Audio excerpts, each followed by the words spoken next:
حضرت ابن سیرین رحمۃ اللہ تعالی علیہ نے فرمایا ہے کہ خواب میں بچھو ضعیف دشمن ہے جو لوگوں کو ستاتا ہے اور اس کے نزدیک دوست اور دشمن برابر ہے۔ اگر کوئی خواب میں دیکھے کہ بچھو نے اس کو کاٹا ہے تو دلیل ہے کہ دشمن اس کو برا کہے گا اور وہ اس سے رنجیدہ ہوگا، اور اگر دیکھے کہ اس نے بچھو کو مارا ہے تو دلیل ہے کہ دشمن پر فتح پائے گا، اور اگر دیکھے کہ بچھو کو مارنے کے بعد پھر بچھو زندہ ہو گیا ہے اور اس کو تکلیف دینا چاہتا ہے تو دلیل ہے کہ دشمن پر فتح پائے گا اور پھر دشمن اس کا مقابلہ کرے گا،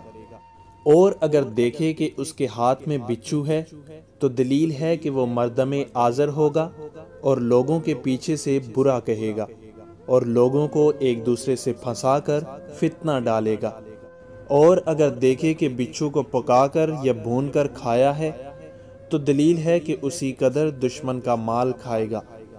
اور اگر دیکھے کہ بچھو کو منہ میں رکھ لیا ہے اور کھایا ہے تو دلیل ہے کہ دشمن اس کے گھر میں ہے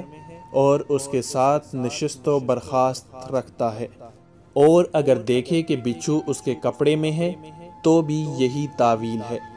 حضرت جابر مغربی رحمۃ اللہ تعالی علیہ نے فرمایا ہے اگر دیکھے کہ بچھو سے ڈرا ہے اور اس کو بچھو نے کاٹا ہے تو دلیل ہے کہ دشمن سے دکھ پائے گا، اور بعض اہل تعبیر نے بیان کیا ہے کہ عورت سے جمع نہ کر سکے گا، اور اگر دیکھے کہ بچھو اس کے پیراہن میں ہے تو دلیل ہے کہ دشمن سے اس کو نقصان پہنچے گا، اور اگر خواب میں دیکھے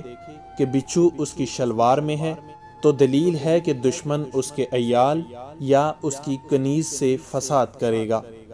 حضرت جعفر صادق رضی اللہ تعالی عنہ نے فرمایا ہے کہ خواب میں بچھو کا دیکھنا 3 وجہ پر ہے: دشمن،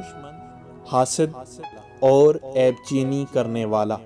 اور اللہ ہی بہتر کو خوب جاننے والا ہے۔